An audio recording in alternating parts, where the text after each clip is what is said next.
Next, let's look at how to determine if a function can be labeled as being even, odd, or neither case.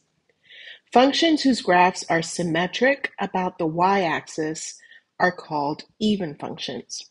So the y-axis is serving as the reflective mirror. If we look at the three examples above, in the first graph, we see that the part of the graph that is to the left of the y-axis has a mirror image on the right side of the y-axis. So in this case, we say that the function is even. Same goes for the second graph, where the branch here on the left side of the y-axis is a reflection of what we see on the right side of the y-axis.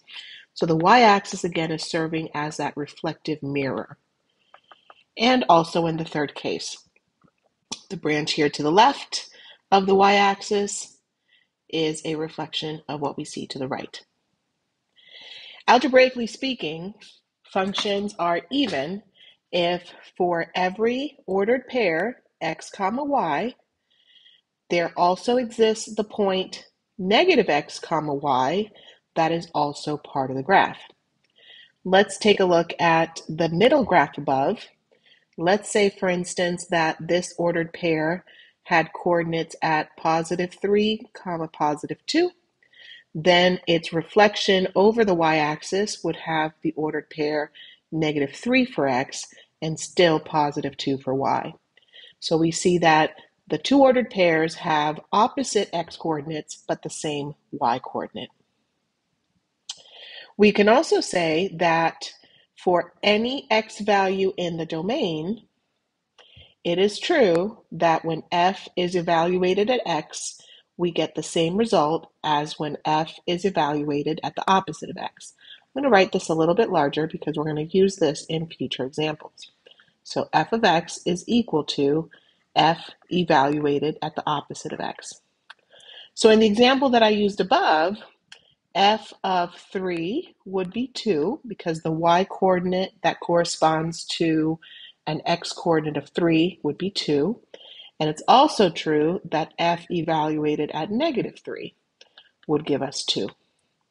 And again, these two statements come from these two ordered pairs that I used in my example. So opposite x coordinates yield the same y coordinate. And that's what this statement is saying. Next, let's talk about what it means for a function to be odd. Functions whose graphs are symmetric about the origin are said to be odd functions. Now this one's a little bit more complicated to understand, but we'll break it down so that it makes a little bit more sense. To say that a graph is symmetric about the origin, we can think of it as two reflections, one horizontal and one vertical. So for example, in this first graph, if we start with this branch here in the first quadrant, and we were to reflect it over the x-axis, then its reflection would look something like this. And of course, I'm doing this by hand, so just be very forgiving. So that would be the graph in green when we reflect over the x-axis. Now, if we do a second reflection over the y-axis, then you see that the green branch then becomes what we see here in red. So I'm going to erase this so you can see what the original graph looks like. Let me erase what I did.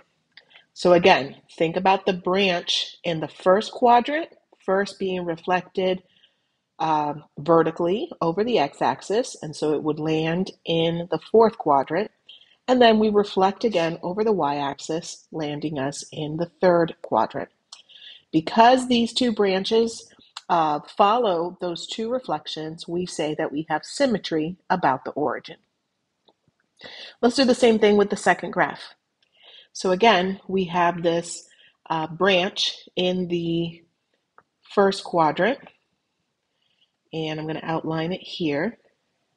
If we think about that branch being reflected over the x-axis first, then it's going to look, oh my goodness, something that's going to look terrible, something like that.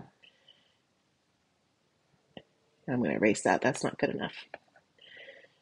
It would look something like this. Still not good enough. But if we then reflect that over the y-axis, then we get this branch that we see here in red. And so essentially we have two reflections and the graph is therefore symmetric about the origin. And we can make the same argument for the third graph here.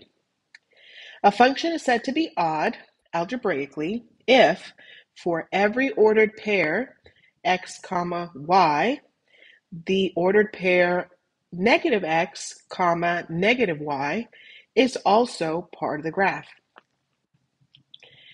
Another way of talking about this is saying that when we evaluate the function at the opposite of x, we get the opposite of f of x, which is different than what we saw above.